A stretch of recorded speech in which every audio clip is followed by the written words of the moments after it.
vai conversar um pouquinho sobre uma alternativa que a gente tem hoje em dia para o paciente diabético, diferente daquelas dietas restritivas de que não pode consumir o doce, que só tem que consumir os integrais. Então a gente tem hoje em dia algumas alternativas, como por exemplo a dieta de contagem de carboidratos, que a gente pode estar utilizando para um paciente diabético que seja bem manejado e que tenha um bom grau de entendimento. A gente pode estar tendo uma dieta normal, contabilizando os carboidratos que ele vai consumir ao longo do dia, né? Como é que funciona, né? Então, só retomando um pouquinho a questão da diabetes, né? O que seria a diabetes? A diabetes nada mais é do que uma doença crônica, onde há uma dificuldade de metabolização da glicose, do açúcar, naquele indivíduo, né? Ela pode ter várias causas, mas as mais usuais são a diabetes tipo 1 e a diabetes tipo 2. O indivíduo normalmente que se beneficiaria do uso da contagem de carboidrato seria esse indivíduo com diabetes tipo 1, né, que poderia ter um melhor manejo da sua glicose, contabilizando os carboidratos que ele pode consumir ao longo do dia e fazendo um ajuste em relação à insulina que ele deverá tomar de acordo com aquilo que ele ingerir, né? É um método relativamente simples, mas que exige do paciente um certo controle, né, e um uso das operações matemáticas simples, como somar, dividir, diminuir, para que ele possa estar fazendo os cálculos da quantidade de insulina que ele vai precisar consumir de acordo com a quantidade de carboidrato que ele vai ingerir naquela refeição. Então, o cálculo é feito refeição por refeição, né?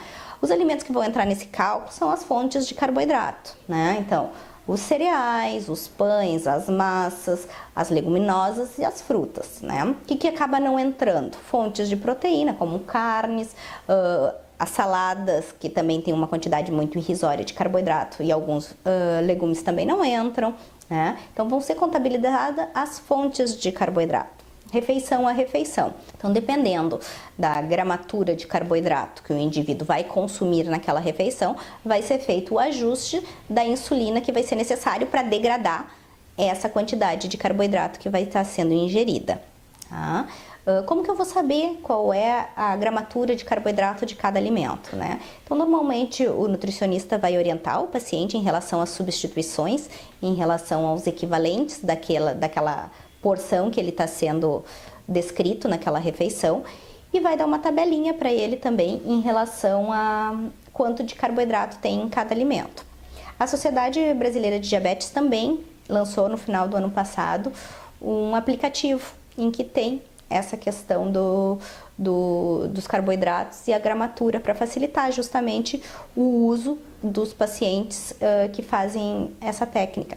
É importante a gente destacar que o profissional nutricionista que vai trabalhar com a contagem, ele tem que estar aliado ao profissional endócrino, para que eles juntos possam dosar alimentação e medicação, né? Então, é um profissional específico, né, de profissionais específicos que trabalhem com essa técnica que devem ser procurados pelos pacientes que tiverem interesse em relação ao uso desse manejo.